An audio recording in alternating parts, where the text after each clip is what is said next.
bought the house about 13 years ago now, and it was the worst house in the street, guaranteed. It was pretty ugly. The clients came to us originally looking to renovate the existing house, which rapidly turned out to be not a good solution. It was in really poor condition, it really wasn't worth saving, which is unfortunate, but does happen. We then set about designing them a passive solar home that would meet all of their needs and requirements in terms of health, comfort, etc., etc. And along the way, we discovered PassivHouse, and that was both them and us discovering it. It was the start of our PassivHouse journey. It's been going for a few years now. PassivHouse, as far as I was concerned, was an end outcome.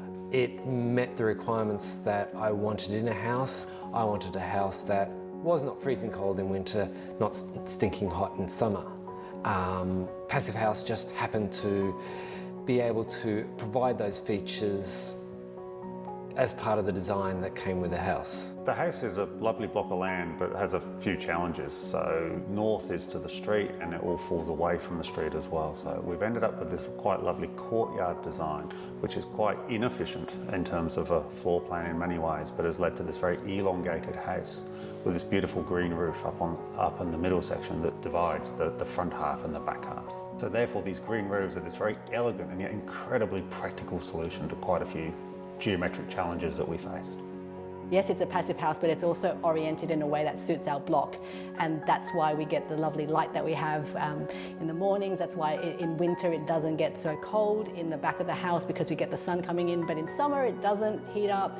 Like, all of these things kind of work hand in hand together to make the house what it is. I think the design process maybe was a little bit more interesting to people in that we spent a lot of time working out the design. We actually deliberately took a lot of time to make sure that we got the design right. But as I kind of said to my husband, if you don't get the design right, then you can't bake the blueberries in at the end, right? You've got to have the blueberries at the start before you bake it, otherwise it's not going to work. I think our house would have been a boring Grand Designs episode because there was no drama or issues within the build process that would have captivated the audience of the struggle of building. It was a very smooth process from start to finish.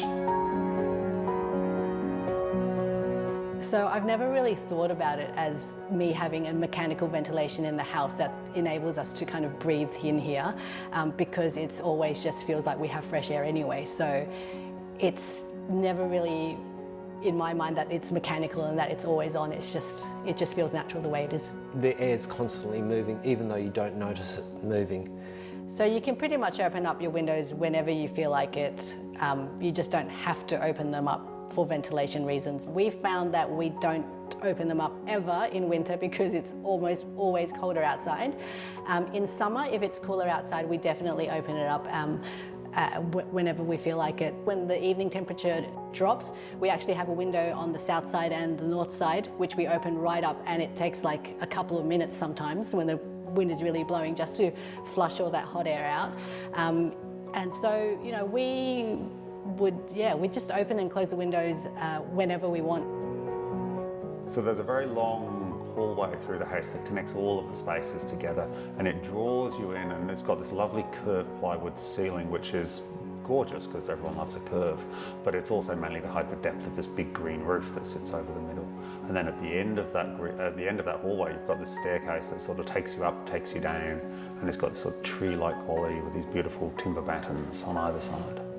I love the way that I know that summer is going to be different to winter. So I love being able to sit in the sun in winter time and having that come in, and then not having any of that in summertime.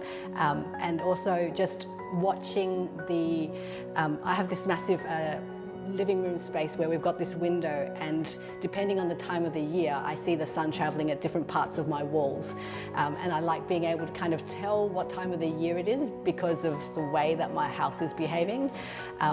That's not really the house, it's more the orientation, I guess, but that's what I really like about it, because I like the sense of time passing and being able to feel that in the house. For me, the best advice would be definitely working on making sure your house is very well insulated. To me, that is the most comfortable facet of the house. The comfort that I have coming into this house of being completely oblivious of what the outside temperature is just very, very convenient. Yeah, we think we might have spoilt the kids a bit with this house being super comfortable, super quiet. Whenever we go to anywhere else, which isn't a passive house, which is basically any other house that's not this house, they complain about how cold it is or hot in summer, and I don't know if I'll ever get them to move out, which is a bit of a problem.